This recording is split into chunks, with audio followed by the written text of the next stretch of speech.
Got to get that roof rake out.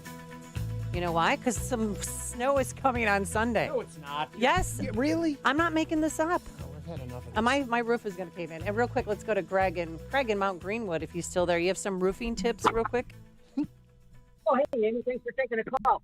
Yes, sure do. Forget about getting that roof rake, especially with all this, when you get the freeze thaw and the ice on that edge of that roof and everything. That you'll have so much damage on your roof in the spring with torn off shingles and stuff like that. You don't want to do it. It's like there's actually more damage to be done by yanking that snow if it basically is, if you get some ice and everything like that, it'll take a couple shingles with it and it'll hurt your roof. Okay. Well, roofs could cave in, though. That would be more damage, right? That's true. What's that? Couldn't roofs cave in then? I mean, it seems like risk-reward here. No, the roofs are designed to take the snow load. All right. But I got a lot of snow load going on because for some reason I have more than my neighbors because of the way the wind You was ought to blowing. see my outdoor kitchen with a little roof over the barbecue and everything like that. It's up on little sticks and everything. It's got 2 foot of snow up on top of it, and it's still standing. All right. Well, hopefully it'll stand when more snow comes. Thanks. February is Greg, for the phone irredeemable in the Chicago area. Why do we live here? Why? Well, no, I mean, because in we- October and September, it's fabulous. You remember some of those days at France Palatine where it would feel like a party out there, and everybody was, when the weather's great, we love it here. I will never forget going to your place after the first riots and after, just dealing with a lot of stuff. Like thugs going down our neighborhood, smashing car windows. It was hell because the Saturday it was downtown. Then Sunday night it was on the south and west sides, and then Monday it was up north. And they were fixing for a fight, and stealing stuff, and it was hell. And I remember that next day I had to get out of the city, and I remember sitting down at your place and I started crying. Wow. Wow. Oh, people aren't, because you know what it was? I wasn't hearing sirens because we heard sirens and choppers. It was, I think, 5 nights straight. It was manic. Like you felt like you were at war. We were in war. That just bums me out so much. And But then I'm when I glad we got can to your provide a place and little I sat respite. down Yeah. and I just was like, Yeah. I don't hear a siren. And I was shaking. And The my sister's like, suburbs. you need to sleep. And I slept 17 hours at her house. Oh, that's In fantastic. Arlington Heights. So I love the after suburbs. eating and I a don't care nice who meal. knows it. Yeah, right. It's your place. Yes. All right, but let's talk about schools because the kiddies are going back March 1st. K through 5th grade goes back. And then on March 8th, K through 8 should all be back in class. But what about those high schoolers? With that, let's welcome back to the program Adam Andrzejewski. Adam, did I get it right? You nailed it, Amy. Thank you. Yes. Thank you very much for pronouncing my last name correctly. It's not easy. I know. Andrzejewski. Got a lot of consonants there and some vowels kicked in. Adam, by the way, you can. What's your Twitter handle so people can follow you? So it's at open_the_books. Okay. And you're CEO and founder of OpenTheBooks.com. Recently writing a column, Chicago's Big Education Inc. And the Pentagon pays more than $1,200 for a single coffee cup. We'll get to that in a second. But let's talk about CPS and the CTU and how they're extortionists.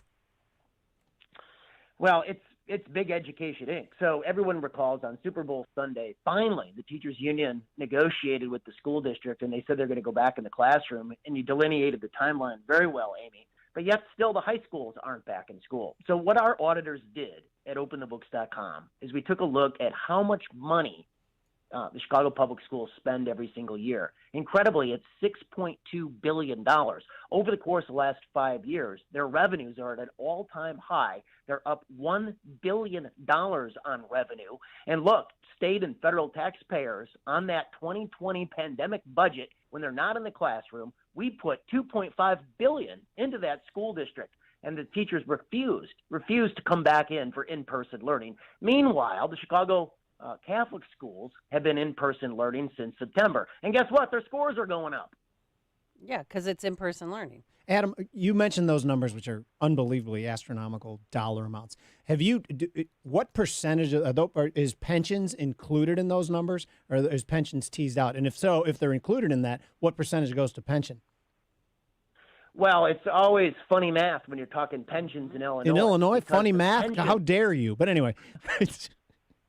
Truth in Accounting has the Chicago Public Schools pensions underfunded by $13 billion. Now, it's probably not even properly disclosed on their own financial balance sheets, but Chicago Public Schools admits they're $13 billion in the red. that their liabilities exceed their revenues, or exceed their assets by $13 billion. Look, we took a look at just rank and file teachers, okay, in the Chicago public schools. The average teacher in 2020, when they refused to come into the classroom at all for the entire year on pay and benefits, the average teacher cleaned off $108,000. What? And over the course of the next 4 years, because of the union contract they just signed, they're going to get a $16,000 base salary pay hike. That's criminal. Because considering too, guys, they don't work 16 weeks out of the year. Do you know? I mean, keep that in mind. Yeah, 16 weeks, they are at home and they're free to do whatever they want. So, what as a parent, do you have anybody have any suggestions what we can do? I mean, I've talked to Paul Vallis, I talked to other community leaders. What as a parent of 2 high schoolers we can do? I talked to the principal, and they're not even working on a plan. But if St. Ignatius, if Loyola, they have 4,000 plus students, if they can figure out a hybrid plan, why can't CPS? I mean, Lane Tech is just as big as St. Ignatius. They're about the same size, but no one's even trying to put pods together, or they're just sitting there twiddling their thumbs. Well, look, Amy, I think we need 2 common sense reforms. The Chicago Teachers Union, they were going to strike rather than go back into the classroom. That was their position all the way until they caved on Super Bowl Sunday. And look, they rarely lose a pay and workplace fight. They've gone out on strike 3 times in the last 8 years, and they've accumulated these lucrative contracts. And I want to give you an example of this. Custodians, school district janitors in the Chicago public schools, they have pay packages as high as $101,000 a year. They've got base salaries up to $75,000 a year for the school janitors. Now, contrast that with the Catholic schools in the city. Yeah. After 30 years, a PhD teacher can only make $59,000. The school janitors the school janitors at Chicago public schools out-earned the PhD teachers after 30 years in the Catholic schools. And we're not even mentioning the guaranteed defined pensions in an environment with 0 interest rates. And for people who don't really know how that's valued, like the net present value of a revenue stream goes up infinitely as rates go to 0, because the assumption is that in a normal world of normal interest rates, people can invest money and get return on it. These pensioners have this guaranteed going forward, except perhaps if the creditor fails. Going forward, there's no risk to it at all. That should be added into their when we're talking about teachers' salaries and people mention just the base salary, it's ridiculous to not mention the pensions. Right. You got to add 30 to 40% in to the base salary on top of that to get true taxpayer cost per position. And that's why the average teacher, according to our calculations on pay and benefits, cost taxpayers last year $108,000.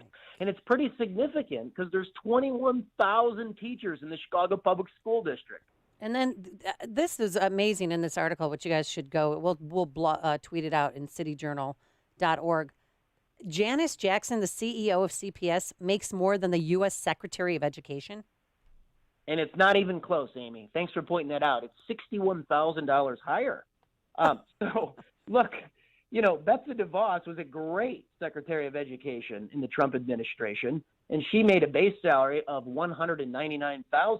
The base salary for Janice Jackson at Chicago Public Schools is $260,000. On top of that, Chicago Public Schools discloses that her benefits are worth another $62,000 for a grand total. Janice Jackson's cleaning off $322,000 a year.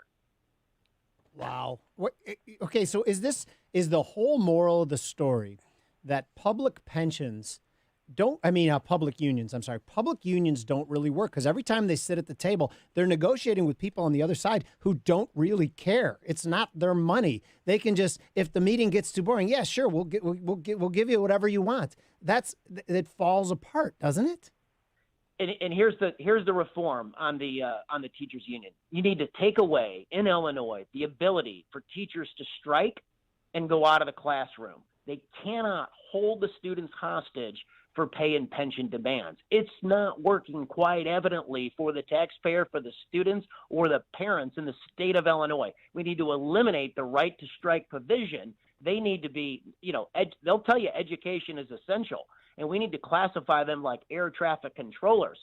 National emergency. I mean, we need these kids in the classroom. They don't get the ability to hold them hostage. We need to take away their ability to strike. So one more thing. I saw when LA teachers were talking about going back to work, the paper listed their demands, and there was some hysterical things. We have hysterical demands too. Yeah. Oh, we do. That's why I want to go over. Oh, I yeah. love They want a moratorium on rent and mortgages being paid in low-income neighborhoods. They want their own rent and mortgages paid after on top of the salary, and they wanted to fund the police. It's nice. But what else did LA want? Do you have? No, they wanted universal basic income or something like that. I remember reading it and just laughing, like that the teachers union is going to be arguing for things that are so non-teachers union related, it blows me away.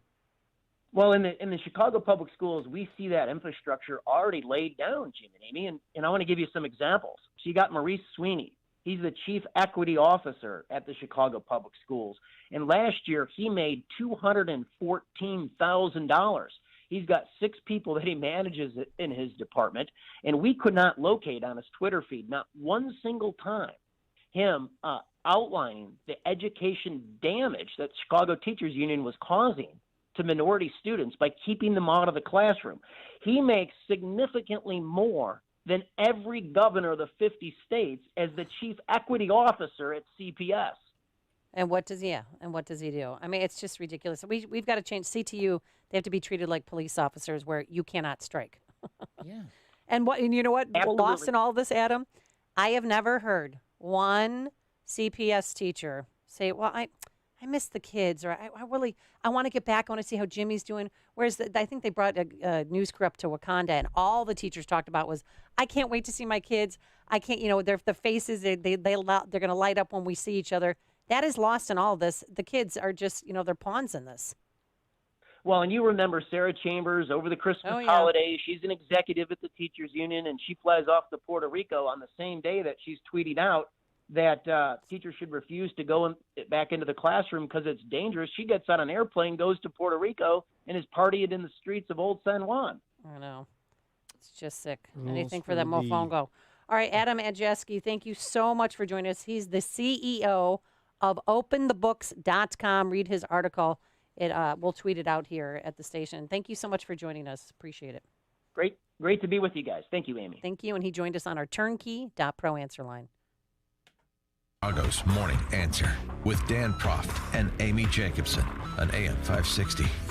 The Answer. The Lou Dobbs Financial Report is brought to you by Signature Bank, helping local businesses succeed. Visit signaturebank.bank for your commercial banking needs. I'm Lou Dobbs. The Texas deep freeze unlikely to impact fuel prices for long. Facebook has unfriended news in Australia. Home construction fell in January. Those stories next. Lou Dobbs here. Looking for predictable monthly cash flow? Is the potential of 10% annualized immediate monthly payout good for starters? How about bonuses targeted to 21%? If you want the safety and security of a real estate investment, but without